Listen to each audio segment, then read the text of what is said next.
शिव गुरु के चरणों पर प्रणाम करती हूँ। मैया पार्वती के चरणों पर प्रणाम करती हूँ। मेरा प्रणाम स्वीकार हो। हरिंदर भैया के चरणों पर प्रणाम करती हूँ। नीलम दीदी के चरणों पर प्रणाम करती हूँ। मेरा प्रणाम स्वीकार हो। सभी देवी देवताओं को प्रणाम करती हूँ। मेरा प्रणाम स्वीकार हो। सभी माता पिताओं को प्रणाम करती हूँ। मेरा प्रणाम स्वीकार हो। सभी गुरु बहन गुरु भाइयों को प्रणाम करती हूँ। मेरा प्रणाम स्वीकार हो।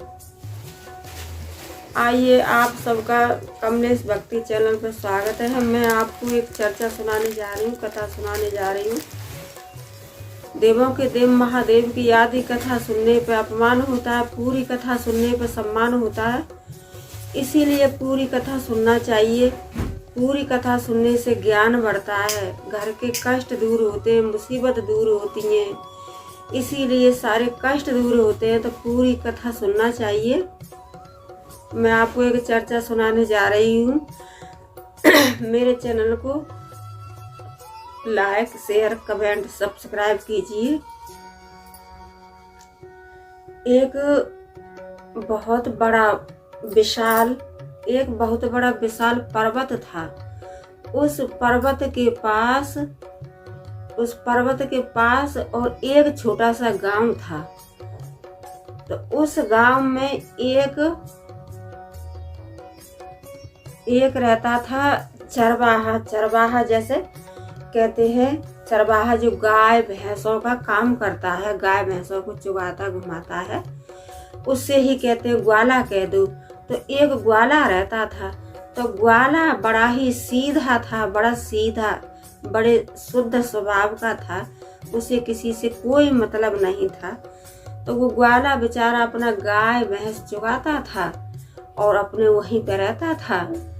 तो गाय भैंस का जो दूध बेचता था, उसी से उसका घर गृहस्थ चलता था। गाय भैंस चुगाने के लिए जाता था तो वहां जंगल में जो विशाल एक पर्वत था, जंगल में, और एक शंकर भगवान का छोटा सा मंदिर बना हुआ था। शंकर भगवान का मंदिर बना हुआ था। तो जो ग्वाला था वो बेचारा बहुत सीधा था, बड़ा भोला था। तो वो क्या करता था कि सवेरे जैसे अपने घर से और गाय भैंस जाता था चुगाने के लिए। तो गाय भैंसों को तो छोड़ दिया चुगाने के लिए, चारा खाने के लिए। और वो क्या करता था कि भांग धतूरा बेल पत्र ये सब ताजी इधर उधर से पहाड़ियों में से तोड़ा और तोड़ के शिव शंकर के ऊपर स्थापना कर दिया। और रोज का उसका यही काम था। उसे बेचारा बहुत सीधा था, बहुत भोला था, लेकिन इतना काम वो जरूर करता था कि अपना भांग धतूरा बेल पत्र गांजा ये सब खेल में, मतलब खेल में उसे इस चीज का कोई ज्ञान नहीं था कि ये गुरु है या क्या है, कोई ज्ञान नहीं था। वो अपना खेल में इधर से उधर से लाया, तोड़ा और स्थापना कर दिया, चढ़ाता था। तो कुछ दिन चलते रहे, कुछ समय बढ़ता रहा। तो शंकर भगवान थे, वो उसकी भक्ति से बड़े खुश थे। शंकर भगवान बहुत खुश थे। तो वो क्या करते थे कि वो जो है एक मनुष्य का रूप रख के और उसके पास आते थे, ग्वाला के पास, और कहते थे कि यार दोस्त ग्वाला क्या कर रहे हो, यार दोस्त हमें दोस्त बना लीजिए। तो ग्वाला ने कहा कि भाई आप कहाँ पर रहते हो, यहाँ तो जंगल है, एक बड़ा बहुत विशाल यहाँ पे पहाड़ है और तुम जो है कहाँ पर रहते हो, यहाँ तो पूरा जंगल है। तो आप सब ये तो जानते ही हो कि जो भोले बाबा हैं वो किस चीज का उनका श्रृंगार है। तो वो कहने लगा ग्वाला कि भाई यहाँ तो आप जंगल में रहते हो, तो यहाँ जंगल में तो सांप बिच्छू कांतर भूत प्रेत यही सब रहते हैं, और आप कहाँ पर रहते हो। तो गुरु बहन गुरु भाई ये तो आप सब लोग जानते ही हो कि जो सर्प है वो तो शंकर जी का गले का हार है, और जो बिच्छू है वो कानों का कुंडल है, और भूत प्रेत तो उनके घराती बराती है ही है। भूत प्रेत ये तो सब है। और जो है अंग से बहुत ही लपेटते हैं, कपड़ा तो वो पहनते नहीं है, और मृग छाला के जो है वो वस्त्र पहनते हैं, आधे से वस्तु पहनते हैं। तो ये तो तुम सब जानते ही हो। लेकिन वो ग्वाला था, उसे तो कुछ पता नहीं था।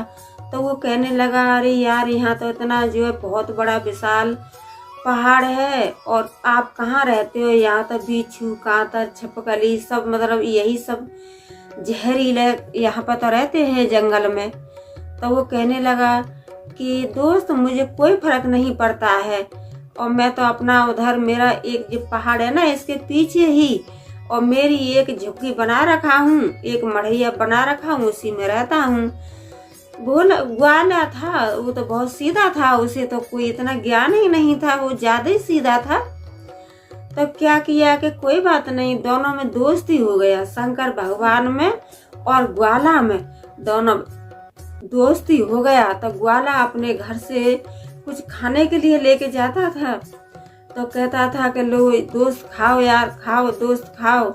तो अपना जो है, आइए दोस्त खेलेंगे, साथ में खाना खाएंगे। जैसे दिन पर दिन उन दोनों की दोस्ती बढ़ती ही जा रही थी। समय चलता रहा, समय चलता रहा, और शंकर भगवान भी उससे बहुत खुश थे, बहुत खुश रहते थे ग्वाला से। ग्वाला से इतने खुश रहते थे कि जैसे ग्वाला गाय लेके आया और भैंस लेके आया, जैसे ही शंकर भगवान प्रकट हुए, और बस ग्वाला की और शंकर भगवान की जैसे आपस में दोस्ती शुरू, हंसना बोलना शुरू।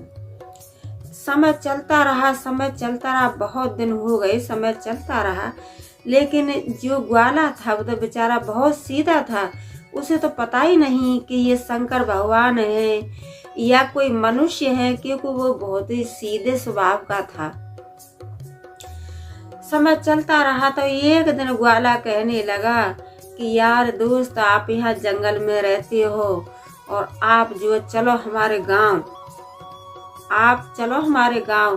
तो शंकर भगवान कहने लगे कि नहीं यार दोस्त, हमें तो यहाँ जंगल में ही अच्छा लगता है, हम तो एक जंगल में ही रहने वाले हैं, हम तो एक पहाड़ी पे ही रहते हैं, हम तो एक पहाड़ पे ही रहते हैं। तो फिर भी उसे कुछ समझ नहीं आया, ग्वाला के कोई समझ नहीं आया। लेकिन ग्वाला फिर से कहने लगा कि अरे नहीं यार, मेरे घर पे चलो दोस्त, मेरे घर पे चलो। तो शंकर भगवान अपने रूप में प्रकट हुए और हंस करके कहने लगे कि मेरे दोस्त, मेरे भक्त, मैं तुम्हारी भक्ति से बहुत खुश हूँ। अब बोलो, बताइए आप क्या मांगने चाहते हो? मैं कोई यहाँ का कोई नहीं, साधु संत कुछ भी नहीं हूँ।